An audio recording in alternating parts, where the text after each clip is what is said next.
Salve, irmãos, com a paz do Senhor, amém? Vamos orar para a gente iniciar a nossa aula de hoje. Senhor, nosso Deus e nosso Pai, nós queremos te agradecer, Deus, por estarmos mais uma vez reunidos para aprender a sua palavra, para estudar a sua palavra, meu Pai. Nós colocamos diante de ti as nossas vidas, pedimos, meu Deus, que o Senhor venha nos abençoar, que em nome de Jesus, Senhor, venha nos capacitar, meu Pai, que Teu Espírito Santo esteja conosco, nos ensinando, nos conduzindo, nos dando sabedoria da Tua palavra, que a gente possa amadurecer espiritualmente, que a gente cresça espiritualmente, que o Senhor repreenda em nome de Jesus toda seta, todo mal, em nome de Jesus Cristo, meu Deus, em nome de Jesus, Senhor, abençoa as nossas vidas, em nome de Jesus, meu Pai, repreende, Deus, tudo aquilo que não vem de Ti. Nós colocamos de Ti, Senhor, diante de Ti, meu Deus, esse ano que está iniciando. Hoje é a nossa primeira aula deste ano, meu Deus. E pedimos que esse seja um ano de crescimento, um ano, meu Pai, da Tua graça, do Seu favor, da Tua presença, meu Deus. É isso que nós te pedimos e te agradecemos em nome de Jesus. Amém? O título da lição de hoje é As promessas de Deus são infalíveis. Nós vamos fazer a leitura que está em Salmos 102, versículo 25 a 27 e 2 Pedro, capítulo 3, do versículo 8 ao versículo 13. E diz assim, começando pelo Salmo 102. Desde a antiguidade fundaste a terra, e os céus são obra das tuas mãos. Eles perecerão, mas tu permanecerás. Todos eles, como uma veste, envelhecerão, como roupa as mudarás, e ficarão mudados. Mas tu és o mesmo, e os teus anos nunca terão fim. 2 Pedro 3. Mas, amados, não ignoreis uma coisa, que um dia para o Senhor é como 1000 anos, e 1000 anos como um dia. O Senhor não retarda a sua promessa, ainda que alguns a têm por tardia, mas é longânimo para convosco, não querendo que alguns se percam, senão que todos venham a arrepender-se. Mas o dia do Senhor virá como ladrão de noite, no qual os céus passarão com grande estrondo, e os elementos ardendo se desfarão, e a terra e as obras que nele há se queimarão. Havendo, pois, de perecer todas estas coisas, que pessoas vos convém ser em santo trato e piedade, aguardando e apressando-vos para a vinda do dia de Deus, que em os céus em fogo se desfarão e os elementos ardendo se fundirão. Mas nós, segundo a sua promessa, aguardamos novos céus e nova terra em que habita a sua justiça. Amém? Então, ao longo desse trimestre, nós estudamos sobre as promessas de Deus. Nós vimos todas as promessas que estão escritas na palavra de Deus. E nós cremos na palavra de Deus. Então, se o Senhor fez promessas na sua palavra, Ele cumpre essas promessas. Então, nós vimos promessas de Deus para Israel, promessas de Deus para a igreja, nós vimos promessa e obediência, nós falamos sobre a promessa da salvação, da cura divina, de paz, promessas para pais e para os filhos, de provisão. Então, nós estudamos várias promessas que Deus fez para nós, que somos seus filhos e que estão registradas na sua palavra. E nessa lição de hoje, nós vamos estudar que a promessa de Deus, ela não falha. Aquilo que Deus promete, Ele cumpre. E durante esse trimestre também, através das aulas, nós vimos que Deus, Ele é onipresente, onisciente e onipotente. Então, esse é o Deus que nós servimos. Então, hoje nós vamos falar da infalibilidade, da promessa de Deus, das promessas de Deus, de todas elas, né? E que Deus é esse Deus que é fiel. E na nossa própria vida, a gente pode experimentar esse cumprimento das promessas de Deus, esse cumprimento da palavra de Deus. Então, aquilo que Deus falou, Ele cumpre tudo, absolutamente tudo, inclusive a promessa da salvação e a promessa da sua vinda, né, do seu retorno para buscar a igreja. Se Ele ainda não buscou, se Ele ainda não veio, não é porque Ele não está cumprindo a sua promessa, é porque ainda não é o tempo. né? Que todas as coisas têm o seu tempo e que o tempo de Deus ele é diferente do nosso tempo. Então a Bíblia revela Deus como um ser absoluto, infalível e imutável, né? Tudo o que Deus diz não pode falhar. E Deus, ele não muda de ideia, ele não muda nas suas promessas, ele não volta atrás. E o primeiro tópico da lição diz assim: Deus é infalível, a infalibilidade de Deus. E o que é ser infalível? Ele não falha, amém? Então o Salmo 102 revela a autoridade de Deus, que é exemplificada pelo seu governo sobre a criação. Deus criou todas as coisas, Deus fez todas as coisas. E o salmista, ele faz um contraste, né, uma comparação entre Deus e a sua criação. Então ele mostra que a criação de Deus um dia vai passar. Aquilo que Deus criou, né, vai passar, vai envelhecer, vai mudar, mas o Senhor não passa. O Senhor não muda. O Senhor, ele permanece sempre o mesmo, né? Então esse Deus que nós servimos, ele é imutável, ele não muda.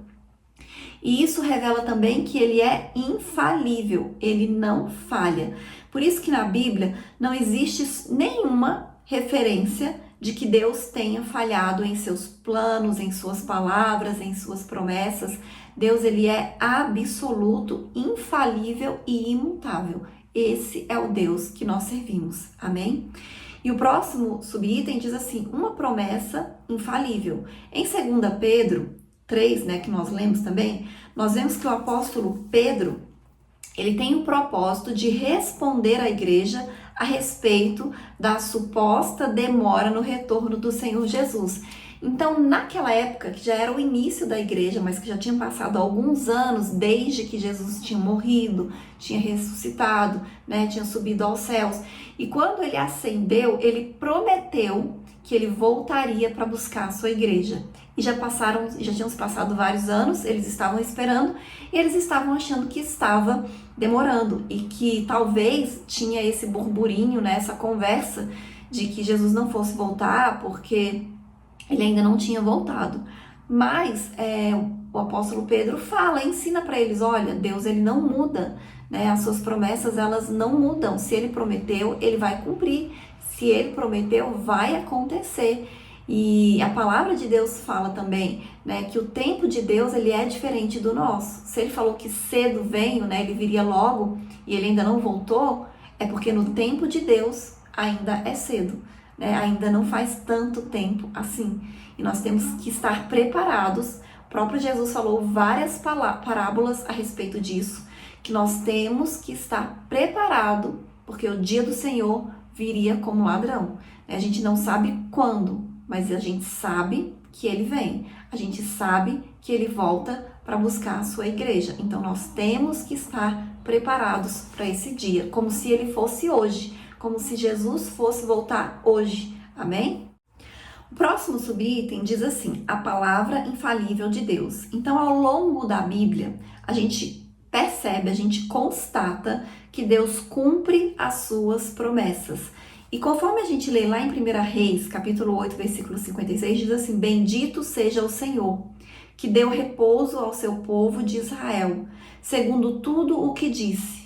Nenhuma só palavra caiu de todas as palavras, as suas boas palavras que falou pelo ministério de Moisés, seu servo. Então ele está afirmando aqui, né, que Deus cumpriu as promessas que ele tinha feito para o povo de Israel através de Moisés. E as promessas que Deus não cumpriu, ele ainda cumprirá. Então esse texto confirma a infalibilidade de Deus em cumprir as suas preciosas promessas. Deus, ele não esquece de nenhuma das suas promessas. Para nós, seres humanos, é difícil às vezes a gente entender, a gente acreditar nisso. Por quê? Porque a gente promete e a gente não cumpre. A gente ouve promessas que não são cumpridas. Promessas de pessoas próximas, como de familiares, promessas de políticos, né? A gente mesmo faz promessas, principalmente agora, no início do ano. A gente faz muitos planos e promessas para o ano que está começando. Ah, esse ano eu vou fazer academia. Ah, esse ano eu vou emagrecer. Ah, esse ano eu vou ler a Bíblia todinha. Esse ano eu vou orar todos os dias. Esse ano eu vou participar de todos os cultos. Então a gente faz muitas promessas, mas a gente não cumpre todas elas. Então a gente faz promessas e não cumpre, mas Deus não é assim. Inclusive a gente até se esquece das promessas que nós fazemos. Mas Deus, ele não se esquece de nenhuma das suas promessas e ele cumpre todas elas. O Deus, ele é diferente do ser humano. A gente fica querendo, né, entender Deus através da ótica humana, mas Deus, ele é diferente. Deus, ele não é humano, ele é Deus. Então, aquilo que Deus promete, ele não esquece e ele cumpre. Todas as promessas de Deus, elas são cumpridas. Ele cumpre todas as suas promessas. Amém? Então, as promessas de Deus, elas são infalíveis para as nossas vidas. Deus vai cumprir todas as promessas que ele tem para a sua vida. Amém? O próximo tópico diz assim: Deus não mente e nem se arrepende. Deus não mente e nem se arrepende. E eu vou ler um versículo que diz assim, tá lá em Números, capítulo 23, 19. Deus não é homem para que minta, nem filho do homem para que se arrependa. Porventura, diria ele, não faria? Ou falaria e não o confirmaria? Então, esse versículo aqui fala, é uma palavra que confirma essa verdade a respeito de Deus. Ao longo do capítulo 23 de Números, o contexto do capítulo todo reforça essa verdade de que o Altíssimo não mente e nem se arrepende. Então, por ocasião da tentativa de Balaque em fazer com que Balaão amaldiçoasse o povo de Israel, então ele queria que Balaão profetizasse algo diferente daquilo que Deus estava falando, daquilo que Deus estava dizendo. Então a gente lê, ao introduzir essa mensagem, essa palavra de Deus, que ela não agradaria a Balaque. O profeta Balaão enfatizou que Deus, ele não mente e nem se arrepende, para em seguida arrematar dizendo assim, Números 23, 20. Eis que recebi mandado de abençoar, pois ele tem abençoado e eu não posso revogar. Então, assim como Balaão não podia amaldiçoar quem Deus havia abençoado, né? É um decreto de Deus. Ele, olha, se Deus abençoou, não adianta eu falar o contrário. Tem a bênção de Deus. Então, quando Deus fala alguma coisa, quando Deus promete alguma coisa, e as palavras, né, as verdades que estão na palavra de Deus ao nosso respeito, elas se cumprem, né? Então, não adianta profetizar ao contrário, porque aquilo que Deus falou vai se cumprir. E o próximo subitem fala assim: Deus se arrepende? Uma interrogação. Em Gênesis capítulo 6, nós lemos que Noé construiu uma arca para a salvação dele, da sua família, dos animais, por causa da destruição que viria. Porque Deus viu que o homem estava fazendo muitas coisas erradas, que havia uma corrupção tremenda na terra, uma violência muito grande. A arca não era só para a família de Noé, era para quem quisesse entrar. Mas ninguém quis, somente a família de Noé entrou na arca. Somente eles acreditaram, né, que realmente viria esse dilúvio. Tanto é que Noé constrói a arca e os animais vêm até Noé, né, para que eles sejam salvos, para que eles sejam preservados. Então, naquela época, a violência, o pecado do homem era tão grande, tão grande, tão grande, que Deus decidiu destruir. Mas o texto diz que Deus ele havia se arrependido de ter feito o homem, né, que pesou o coração de Deus ao contemplar a corrupção e a violência que havia na humanidade, que havia na terra, né, que o homem escolheu trilhar. E aí a gente pode se perguntar, afinal de contas, Deus se arrependeu? E isso pode parecer uma contradição, porque em Números 23 nós lemos que Deus não se arrepende E em Gênesis diz que Deus se arrependeu, que pesou o coração de Deus a contemplar a maldade do homem, né? A corrupção do homem, o que o homem estava fazendo. Só que quando fala de arrependimento, a tradução, né, que usa arrependimento, esse arrependimento não é com relação ao que Deus fez. Eu me arrependi, eu fiz uma coisa errada, eu fiz uma coisa que eu não deveria ter feito. Porque quando a gente fala de arrependimento, é isso, né? Eu me arrependi de ter feito isso. Porque eu fiz uma coisa errada, eu fiz uma coisa ruim, eu fiz uma coisa que eu não deveria ter feito. Então esse arrependimento não tem nada a ver com o que Deus fez, de ter feito algo ruim, de ter feito algo errado. Não, tem a ver com o que o homem fez, né? Com o comportamento do homem, né? Era uma tristeza de Deus com relação às escolhas do homem, a que o homem tinha feito.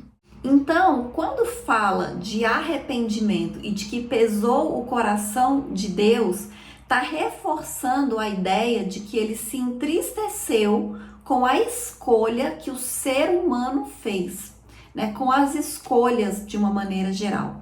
E na teologia, a gente dá um nome para esse fenômeno presente nas escrituras de antropopatismo, ou seja, a forma que o autor sagrado usa para atribuir características humanas a Deus, para que nós que somos humanos, a gente consiga entender melhor, para que a mensagem seja transmitida de uma maneira que seja mais fácil de ser compreendida para quem vai ler.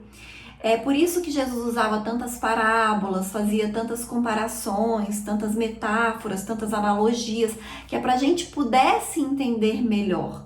Então aqui essas expressões, essas palavras, é para que a gente possa entender, né, a mensagem que o Senhor estava querendo transmitir, né, que o autor estava querendo transmitir.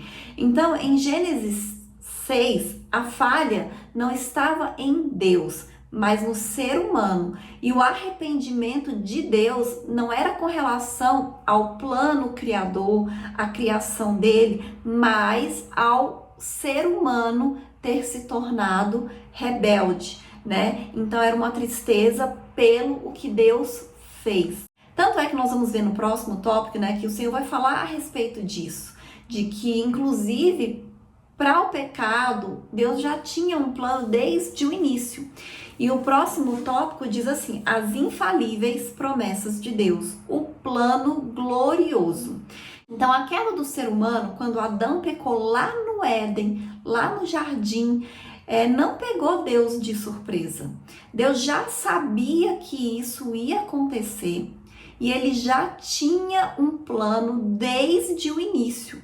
Lá em Apocalipse, capítulo 13, versículo 8, diz assim: e adoraram-na todos os que haviam sobre a terra, esses cujos nomes não estão escritos no livro da vida do Cordeiro, que foi morto desde a fundação do mundo. Então, olha o que fala. O Cordeiro, que é Jesus, que foi morto desde a fundação do mundo, ou seja, desde que o mundo foi criado, desde que o mundo foi estabelecido, já tinha o plano de que Jesus seria morto. Como a gente falou, o tempo de Deus, ele é diferente, não é igual ao nosso tempo. Então, quando Deus criou o mundo, quando Deus criou o homem, já tinha o plano da salvação. Então, é como se Jesus já tivesse morrido, porque ele sabia que ia ter que morrer pelos nossos pecados, para que a gente se reconciliasse com Deus, para que a gente tivesse direito à salvação e à vida eterna. Então, Deus já criou o homem sabendo que ele ia pecar, sabendo que ele ia ter que fazer alguma coisa para restaurar o homem, né, para a salvação e para que o homem tivesse a vida eterna. Então, um plano glorioso, né, já havia sido planejado por meio da vida de Jesus, o nosso Salvador. Então, o mistério da salvação foi revelado como promessa infalível de Deus. Deus havia prometido, tanto que quando a gente lê o Antigo Testamento, a gente vai ver que Deus falou várias vezes, né, sobre a vinda de Jesus. e ele cumpriu, né? Jesus veio, Jesus morreu na cruz exatamente como havia sido profetizado pelos nossos pecados. E o próximo subitem diz assim: a eternidade. Então, juntamente com o plano da salvação, Deus promete a vida eterna. Então, Deus ele faz a obra completa. Se ele mandou Jesus para morrer pelos nossos pecados, então a salvação também é uma realidade. Então, isso mostra que nós não fomos criados para a queda, nós não fomos criados para a rebelião contra Deus e nós não fomos criados para morrer. Nós fomos criados por Deus para vivermos eternamente, né? Para andar na presença de Deus. E isso é que é glorioso, né? Isso é que é maravilhoso, nós vivermos para a glória de Deus, nós vivermos na presença de Deus. O Senhor Jesus, ele é o garantidor da eternidade, porque foi ele que pagou o preço. E um dia nós vamos experimentar, por ocasião da sua vinda, a transformação do nosso corpo corruptível em um corpo incorruptível celestial. Então, aqueles que estiverem vivos, quando Jesus voltar, eles vão ter os seus corpos transformados, mas aqueles que tiverem já morrido, eles ressuscitarão com um corpo glorioso, com um corpo incorruptível. Amém? E o próximo subitem diz assim: esperança forjada na promessa infalível de Deus. Então, a gente vê que ao longo dos séculos, né, desde sempre, o homem busca ter uma expectativa maior de vida. E a gente sabe que agora a expectativa está maior, né, do que há alguns anos atrás.